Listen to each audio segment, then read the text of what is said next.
Welcome back to What's What. We're on episode 10. Yes, we're in the middle of a fucking pandemic and we're still alive, so yes. So today we're going to be talking about children without a father in their life. That's our main topic. Of course, we're going to do what we've been up to, and our interactive question today is, fathers, do you feel you hold the same value as the mother of your child? Be honest. So, let's get right into children without a father in their life. And I'm going to let Janae take it over I'm going to interact with her, but, I'm not a mother, so we're going to let her take the lead on this. All right, so 72% of the population in the U.S. Of children are fatherless, so that's like 20 million children. I'll be sharing a link so you guys can get all the stats because I don't remember all of them from the top of my head. This is actually a really big issue, and I know a lot of people are saying, well, yeah, fathers need to be more involved or take their role seriously, and I've heard like a lot of different opinions on this. So I kind of want to shed light on something that most people don't think about that I've seen personally myself. And as a mother, I am a single mom of 4 kids, so I feel like, we can sit there and be upset about personal things that happened between us and the father of our child, but we have to keep in mind that that involves us and it does not involve the child. So the child has their own separate relationship with their father. And then we had our own separate relationship with the father. So if a father wants to be in the child's life, regardless of how you feel about them, you have to let your child create their own relationship with them. Because what's happening is we have a bunch of children growing up without a father. They're not feeling valued. They're not having a self-esteem. They're feeling abandonment, and it's creating them to go outside, like get outside influences that are less productive than what a father could give. Now, I know that there's fathers that just chose to not be there at all. This doesn't apply to that. This specifically applies to situations where a father is trying to be there, but because you're upset with them for whatever reason, you're deciding, no, you're dating that girl, so I don't want you seeing my kid. At the end of the day, it's about the father having a relationship with the child, and it has nothing to do with how you feel about that person that he's dating. That's a whole separate issue. And if he's not making the right choices, you go to court or whatever. All I'm saying is don't put a bunch of negative energy into a situation that a father's trying to make positive for the child. Because I've seen too many situations where a mother is just mad because of how the relationship ended between her and the father, and they're just court case after court case after court case, or they're, no, you can't see him because you did this, or no, you can't see her because you did that. And the reality of it is, that's your own personal feelings over something they did. And if they're not endangering the child, then you shouldn't be withholding the child. At the end of the day, your child is going to grow up to be a whole person, and they're going to remember what you did do and what they didn't do. And eventually, they're going to find their father, because all children want their father. So, and if their father says, well, I tried to be there and this is all the stuff that happened, and then your child is going to turn around and look at you differently.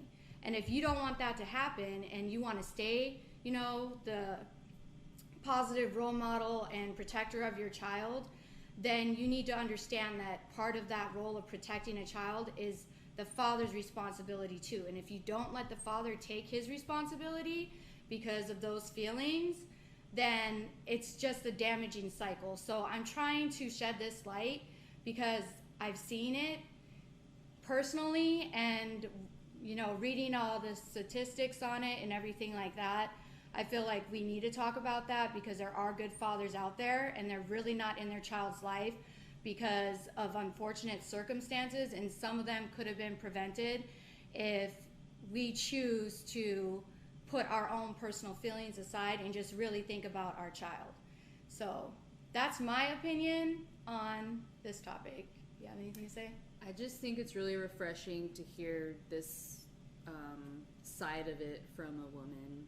It's nice to hear because there is a lot of cases where this happens, and I'm not a mother, but I have been in situations where I'm dating a guy that has a child, and the mom keeps them from seeing the dad because they're with somebody or there was somebody else.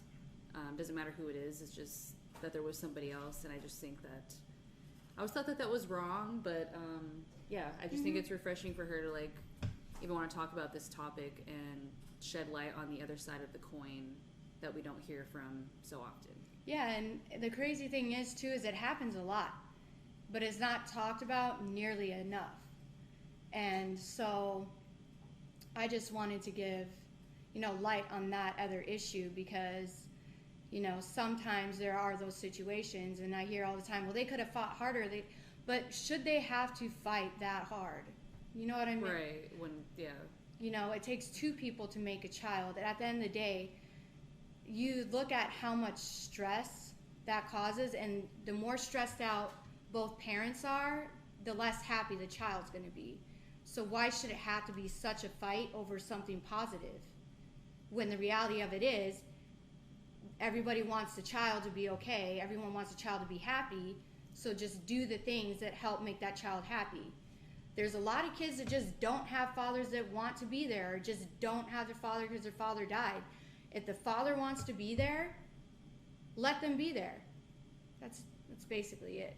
So the next topic is what we've been up to. Izzy, what have you been up to?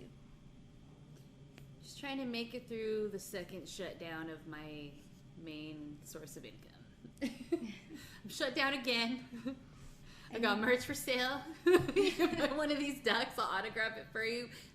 $5 a duck. I had these little ones. Would you $3 a duck? No, I'm just kidding. No, I'm just trying to make it through the shutdown again and stay positive. And just keep kind of like stacking up material, but wait till the money starts coming in like it was to put that engine behind it, That's just what I'm doing. I'm just trying to get through. Every day it seems like something else happens, so I'm just kind of living it day by day, but staying motivated and staying productive. Yeah. And you went to New Mexico, didn't you? Yes, I just got back from my home state, home city, Clovis, New Mexico. Right there, the restaurants are just shut down, like inside dining, but their bars are still open, so no, I'm just kidding.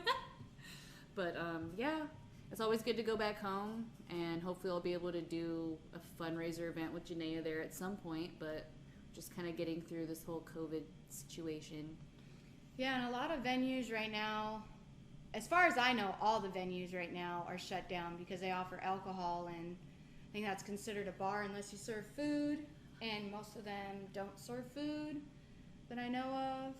Maybe some of them do, I don't know, but as far as I know, most venues are shut down, and I believe Ducey, until the end of this month at least, it's like less than 50% capacity or whatever for restaurants right now. So even if you are operating as a restaurant, but you are originally a venue, you still can't be at even 50% capacity. It has to be less. So I think that's why most venues are just like, let's just shut down for right now.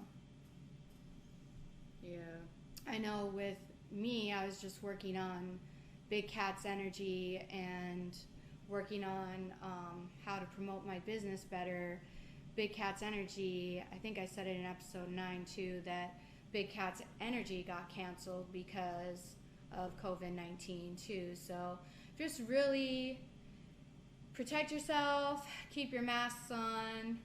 I really don't know the right answer to get rid of this stuff so we can start operating as normal. Get tested. We got tested. Yeah, so we're negative. We're sitting next to each other. It's not 6 feet apart, but yeah. Yeah, but we're negative, so keep that in mind, people. And if you didn't get tested, don't judge me. You could be in your house right now coughing all over yourself, and you probably have that shit. And you shouldn't be going outside because the mask will really protect shit anyway. Yeah, just be careful, guys. All right, so our interactive question. Yes. Fathers, do you feel like you hold the same value as the mother of your child? Be honest. Let me pull that up right here. So this is where Janaea asked the question on her Facebook, and you guys respond. All right. So Cody, yes, you can't put more value on yourself over another parent. You both have the same job and the same importance in a child's life. Ivory, only if you're contributing to the kid's growth, then yeah, I'd say the kid needs both parents to grow properly. Sean, as a provider and being there for my kids every moment, every day, and placing my priorities solely on my girls, and if that's a big if, half the time to spare. Okay. Sean, the last episode, you commented on our interactive question.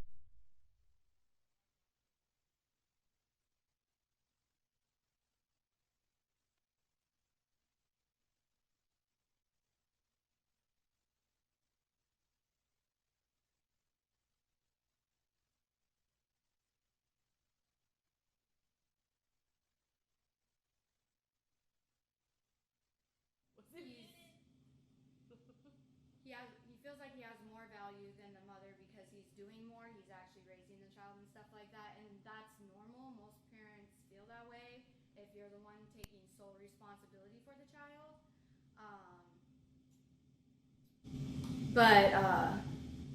Yeah, that's what we're talking about is, as a father, do you feel like you have equal value to the mother? And he feels like he has more than equal value. Storm, I have more value because I put forth more effort into being a parent to my son than his mother did. I have sole custody of my son. And that's Sydney. Sydney, something my dad always said. Yes, I'm the head of the house, but your mom is the neck. The head can't move without the neck. Makes sense. Chris Nash, without a doubt, it's yin and yang, though there does need to be a balance. Both are equally important. Yes. John Good, yes. Chris Robinson, no. Roger Bellafiore, of course, because we both play different parts in parenting. Good responses. Let's see. Is that Darren? Is that how I say it, Darren? Darren? Yeah. Darren do Greasem. This is situational. In my situation, I feel undervalued, although I do my part to meet one's halfway. And then Brad says yes. So that's an interactive question. I'm glad most fathers feel like they don't feel undervalued, because that's one of the things I was thinking about is it still an issue? Is it? What happened? No, when you that must have went to sleep or something, huh? Yeah, when it did that one. Oh. So I turned the audio on that though. So But you could snip that out. Oh, okay, we can just snip that. Okay. okay, that's the end of What's What. Tell us what you think in the comments, sluts. Just kidding. You can cut that part out. Sorry. Alright. Oh, I didn't know you were going to end it so abruptly. Yeah. That's Neither